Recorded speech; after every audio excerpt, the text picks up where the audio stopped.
Vous êtes sur Télé Sud, bonsoir et bienvenue dans cette nouvelle édition mardi 27 mars. À la une, après le putsch au Mali, le ministère français des Affaires étrangères a indiqué avoir eu des contacts rassurants avec le président APT. La population, elle, reste divisée sur le coup d'État. Au Burundi, la grève générale contre la vie chère a largement mobilisé à Bujumbura. Pour en parler dans ce journal, l'ambassadeur du Burundi en France, Gaspard Moussavia Rabona. Et puis dans l'affaire Mohamed Merah, les images de la tuerie de Toulouse resteront à jamais dans l'ombre. Al Jazeera a décidé de ne pas diffuser la vidéo. Mais avant, ouvrons avec le Sénégal et les résultats définitifs de l'élection présidentielle de dimanche qui ont été annoncés ce mardi.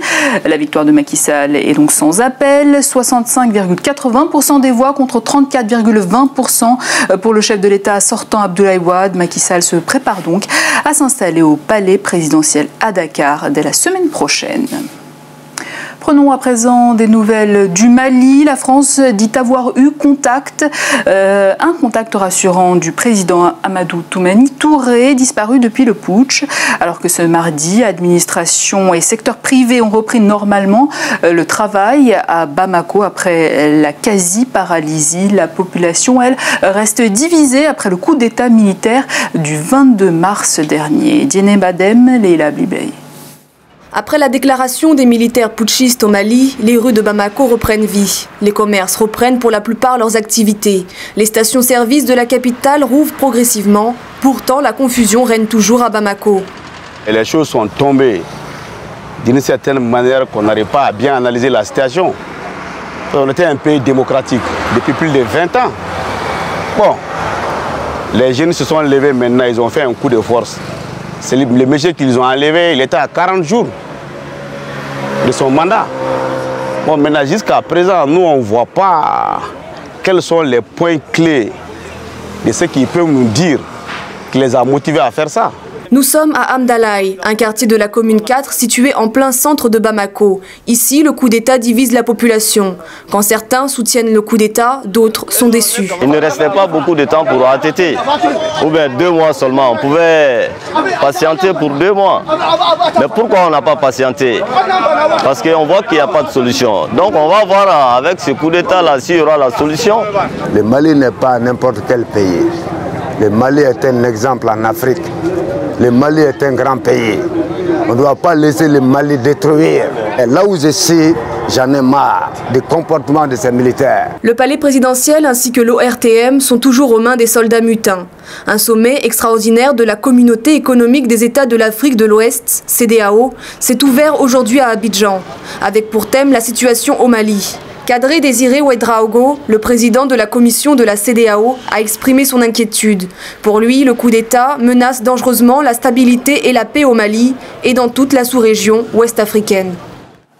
Et on poursuit avec la colère des sinistrés suite à la série d'explosions dans un dépôt de munitions au Congo-Brazzaville il y a quelques semaines. Les victimes de la tragédie sont ainsi descendues dans les rues de la capitale pour revendiquer les allocations promises par le gouvernement. Correspondance Boris Agapit.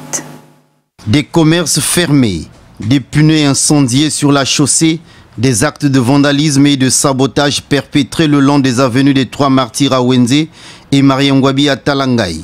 Voici présenter les conséquences découlant des excès de colère exprimés par les populations victimes de la tragédie du 4 mars dernier survenue à Brazzaville.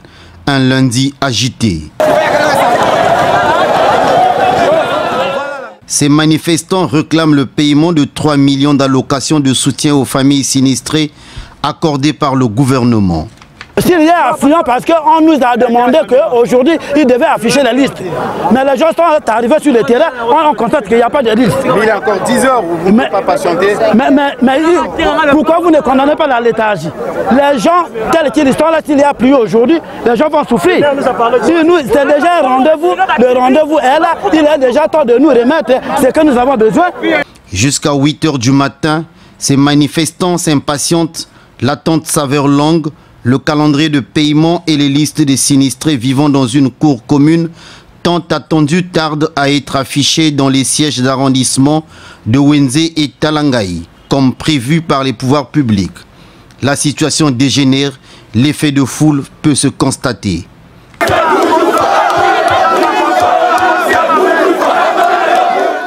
L'ordre troublé a été rétabli par la police nationale et la vie a repris. Au Burundi, l'appel à la grève largement suivi ce mardi à Bujumbura. Objectif, inciter le gouvernement à revoir à la baisse les prix des produits de première nécessité. Les autorités qui considèrent cette mobilisation comme une tentative de déstabilisation du pouvoir. Makalix Moshitsi. Des rues du centre-ville quasi vides, des bureaux des différents ministères fermés, des cadenas sur les portes des magasins, sans oublier la fréquentation très timide au sein du marché central.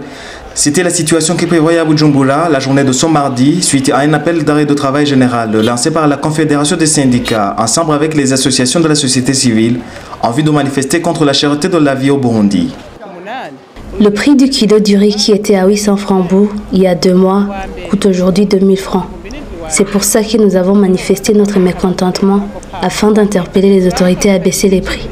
Par le biais de son porte-parole, le gouvernement n'a pas tardé de réagir en qualifiant cet appel à la grève générale de manœuvre de la société civile pour déstabiliser le pouvoir en place. Les mêmes agents de la société civile, eux, ils sont de travail. Ils sont rémunérés sur la mobilisation qu'ils auront obtenue. Si demain ils envoient des cassettes vidéo montrant qu'ils ont réussi, c'est bien entendu leurs partenaires de l'extérieur, notamment ces ONG qui travaillent avec eux, qui veulent chercher, décrocher des financements pour avoir réussi la déstabilisation. L'appel d'arrêt de travail général dans tous les secteurs de la vie du pays a été suivi à plus de 80% dans la capitale Bujumbura et dans d'autres villes du pays. Et pour en parler avec nous sur ce plateau, Gaspard Moussavia Rabona, ambassadeur du Burundi en France. Monsieur l'ambassadeur, bonsoir. Bonsoir. Vous comprenez la colère des Burundais aujourd'hui? Ah oui, je le comprends très bien. Je le comprends très bien. À un niveau humain, vous savez, quand le prix de l'électricité, surtout quand vous devez dépendre de cuisiner, de travailler sur l'électricité, quand vous avez besoin d'eau, bien sûr que je comprends que je comprends la colère de la population, je comprends, dis-moi, les angoisses de certaines couches de population. Comment expliquez-vous cette hausse des prix de l'eau et de l'électricité d'environ 300% en 6 mois, alors que justement les Burundais sont réduits à manger 2 fois, voire 1 fois par jour? Mais avant de répondre à cette question, je voudrais quand même faire une analyse de la grève. Vous savez, si je dis que je les comprends, il y a d'autre part, il y a ceux que je ne comprends pas. Je ne comprends pas surtout ceux qui ont organisé ces grèves. Premièrement, la consommation de l'eau et de l'électricité, c'est au niveau des villes, ce n'est pas au niveau des campagnes. Donc, si acheter de l'eau, c'est pour toute la nation, c'est pour tout le Burundi, ce n'est pas uniquement pour Bujumbura. Ça veut dire que ceux qui ont organisé la grève, ce sont des gens qui, en fait, sont dans la classe moyenne, qui donc peuvent se payer de l'électricité, parce que le prix de l'électricité est quand même très cher pour la campagne, ils n'en ont pas. Ça veut dire que je remarque 2 choses. La première, c'est que quand le gouvernement du Burundi est devenu vraiment très démocratique, la société civile peut s'exprimer, donc il n'y a pas eu de répression et de l'armée pour les arrêter. Donc il faut quand même mettre ça en point d'honneur pour le gouvernement. Donc ils ont laissé s'exprimer, donc il y a l'arrivée d'expression est totale. Mais d'autre part, ces meneurs, je dirais, de ces grèves, ce sont des gens qui sont à même de comprendre quelles sont les raisons, si je reviens à votre question, quelles sont les raisons qui font que cette vie devient de plus en plus chère? Et il n'y a pas comme on dit qu'elle est chère. Il n'y a pas comme on dit qu'il s'est mis des crises. J'étais en Espagne, c'est pire.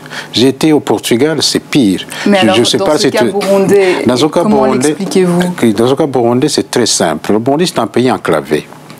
Le Burundi, c'est un pays qui a, des besoins énergétiques terribles. Il emploie 78 mégawatts pour tout le pays. Ça veut dire que le manque d'électricité vient défavorablement, est un facteur défavorable pour la production agricole, alimentaire face à l'intérieur. Le Burundi va droit vers une crise alimentaire. Alors, pour cela, nous dépendons de quoi? Nous dépendons de Dar es Salaam, de Mombasa, pour ce qui est de l'approvisionnement en pétrole. Or, quand ce pétrole arrive à Bujumbura, il est à un prix énormément cher. On est obligé de payer le prix fort. Ça, c'est donc. Deuxième chose, le Burundi est un pays enclavé, c'est un pays qui est maintenant dans un marché très grand, qui est celui du marché de l'East African Community.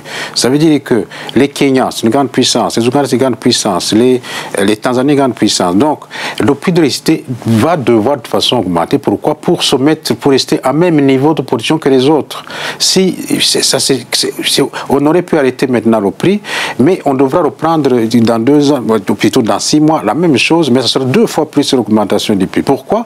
Parce que pour attirer des investisseurs dans la production de l'énergie, il faut qu'ils voient qu'il y a un prix soit raisonnable, qu'ils puissent au moins pouvoir investir dans une microcentralité électrique.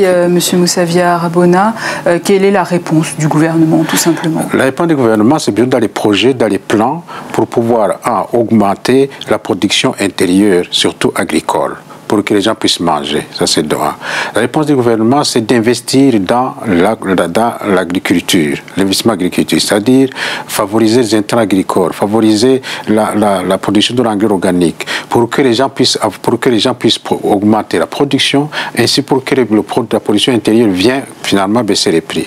La réponse du gouvernement, c'est d'entrer dans le marché, sous-régional, pour qu'il y ait plus de concurrence, afin que les prix puissent baisser. Donc, le gouvernement, en fait, n'a pas d'autre.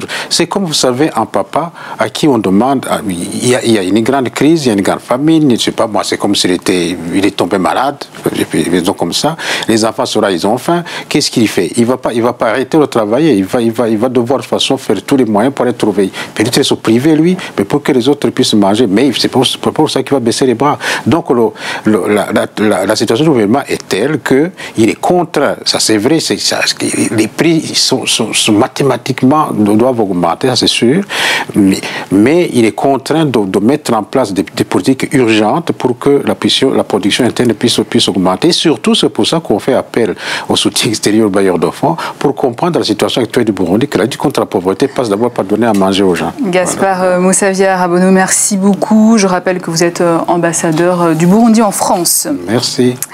Et puis, ce fait rarissime dans la justice française, le parquet de Paris a assigné en référé Al Jazeera France pour empêcher la diffusion de la vidéo du tueur de Toulouse et de Montauban, Mohamed Merah, qui disposait d'une caméra lors de sa cavale meurtrière. La chaîne qatari avait reçu ce week-end une lettre contenant la vidéo de ces crimes qu'elle a finalement renoncé à diffuser. Patricia Dreline. Et le malaise persiste autour de l'affaire des tueries de Mohamed Merah. Une vidéo des 7 meurtres de Toulouse et Montauban a été envoyée au siège parisien d'une chaîne qatari, Al Jazeera, qui a confirmé avoir reçu hier une lettre contenant une carte mémoire. Il s'agissait d'une revendication signée Al-Qaïda. À l'heure actuelle, cet envoi soulève quelques questions. Qui a envoyé ces images? Qui a remonté les vidéos, puisqu'il y a eu un mixage de musique, de chants religieux et des récitals de versets coraniques? D'où a été expédié ce courrier? Beaucoup de zones d'ombre demeurent. Al Jazeera a décidé en début d'après-midi, conformément à son code d'éthique, de ne pas diffuser les images filmées. La mère d'une victime implore Al Jazeera de ne pas diffuser la vidéo. Le président français Nicolas Sarkozy a appelé aujourd'hui les chaînes en possession d'images de ces crimes à ne les diffuser sous aucun prétexte. Et le Conseil supérieur de l'audiovisuel veille au grain. Et comme pour parfaire cette mascarade, le père de Mohamed Merah, qui vit en Algérie, veut attaquer la France en justice pour avoir tué son fils. Le candidat PS à l'Élysée, François Hollande, a déclaré que le père de Mohamed Merah aurait dû se taire, plutôt de dire qu'il entendait porter plainte contre la France. Le ministre de l'Intérieur a réagi en qualifiant les propos du père du tueur abattu de particulièrement odieux et indécents. Il a rappelé que jusqu'au bout, la police a tout fait pour que Mohamed Merah soit interpellé pour être présenté à la justice. La famille de Mohamed Merah demande le transfert du corps en Algérie en respect du vœu de sa mère. Et l'on se quitte sur la 3e édition de la Semaine africaine de Sciences Po Paris, une idée de l'association des étudiants africains de Sciences Po, l'ASPA. Thème choisi cette année, l'émergence du continent africain dans un système international en plein bouleversement, placé sous le haut patronage d'Henri Lopez, l'ambassadeur du Congo en France, et de Christiane Taubira, députée de la Guyane. L'occasion pour l'ASPA de faire vibrer cette grande école aux couleurs de l'Afrique pendant 4 jours. Et c'est ainsi que s'achève cette édition. Mais avant un dernier rappel des titres, la France a eu des nouvelles du président malien Mamadou Toumani Touré, déposé par un coup d'État militaire. Et sur la question malienne, un sommet de chefs d'État africains s'est ouvert ce mardi à Abidjan. Au Burundi, l'appel à une grève générale pour protester contre la vie chère, largement suivi ce mardi. Une grève considérée comme insensée par le gouvernement. Et enfin, Al Jazeera a décidé de ne pas diffuser la vidéo des assassinats de Mohamed Merah, qu'elle a reçue pour des raisons éthiques. Côté enquête, la police veut identifier un troisième homme en lien avec le scooter. Voilà, fin de ce journal. La suite de vos programmes, c'est tout de suite sur Télé Sud. Quant à moi, je vous donne rendez-vous demain pour une nouvelle édition. À demain.